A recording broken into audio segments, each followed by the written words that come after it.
Halo semuanya, hari ini saya akan membahas tentang Kerajaan Sriwijaya, mulai dari berdirinya hingga sampai runtuhnya kerajaan ini.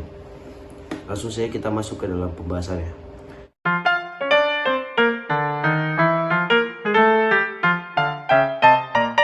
Kerajaan Sriwijaya dikenal sebagai kerajaan yang memiliki kekuatan maritim yang sangat besar, karena kerajaan tersebut menguasai wilayah yang sangat luas, termasuk Pulau Sumatera, Pulau Jawa, pesisir Kalimantan, Kamboja, Thailand Selatan, dan Semenanjung Malaya. Nama Sriwijaya sendiri terbagi dari dua kata.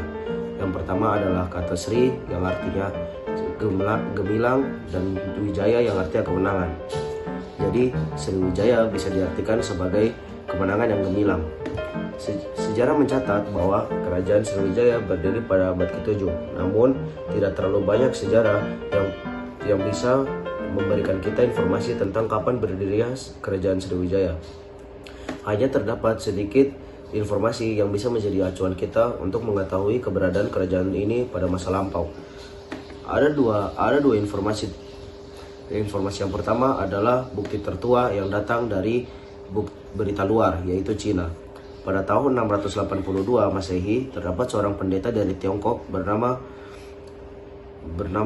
Ising yang ingin belajar agama Buddha di India, namun singgah sebentar di Indonesia selama 6 bulan untuk belajar bahasa Sanskerta. Tercatat juga bahwa raja pertama dari kerajaan Sriwijaya bernama Dapun Tahiang. Selain berita dari luar tersebut, terdapat juga beberapa prasasti peninggalan yang bisa menjadi acuan kita untuk mengenal kerajaan Sriwijaya. Salah satu prasasti tersebut bernama Prasasti Kedukan Bukit. Prasasti Kedukan Bukit diperkirakan dibuat pada tahun 683 Masehi. Prasasti tersebut berisi cerita tentang bagaimana perjalanan Raja Dapun Tahiang membawa 20.000 pasukan tentara untuk pergi menaklukkan wilayah-wilayah di sekitar wilayah kerajaan Sriwijaya. Dengan kemenangan-kemenangan yang diraih dan wilayah-wilayah yang ditaklukkan, kerajaan Dapun Tahiang bersama 20.000 pasukannya berhasil membuat kerajaan Sriwijaya menjadi kerajaan yang sangat besar dan ditakuti. Kejayaan kerajaan Sriwijaya terjadi pada abad ke-8 hingga ke-10 Masehi, di mana mereka berhasil menguasai jalur-jalur maritim di Asia Tenggara. Sriwijaya menjadi pusat perdagangan maritim karena hal itu. Maka dari itu, mereka mengumpulkan kekayaan-kekayaan dari bea dan cukai kapal-kapal yang melewati jalur perdagangan maritim mereka. Dengan itu, mereka dapat mengendalikan rute perdagangan dan rempah-rempah yang sangat menguntungkan. Namun, kejayaan ini tidak bertahan lama. Pada tahun 1025, kerajaan Sriwijaya mengalami serangan dari Rahendra Chola dari India Selatan yang menyebabkan keruntuhan kekuatan militer mereka.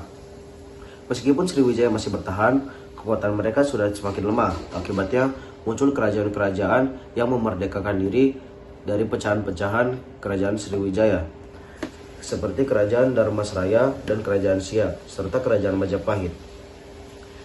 Karena semakin lemah, kerajaan Sriwijaya pun pada akhirnya runtuh karena dikalahkan oleh kerajaan Majapahit. Kerajaan Sriwijaya juga dikenal sebagai pusat agama Buddha di Asia Tenggara. Agama Buddha Mahayana berkembang pesat di sini.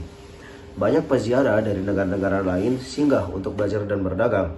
Prasasti-prasasti yang ditinggalkan menjadi saksi bisu tentang kehidupan sosial, ekonomi, dan kebudayaan masyarakat Sriwijaya. Demikianlah informasi yang bisa saya sampaikan. Saya ingin meminta maaf jika banyak informasi yang masih salah dan masih kurang. Sekian, terima kasih dan sampai jumpa di kemudian hari.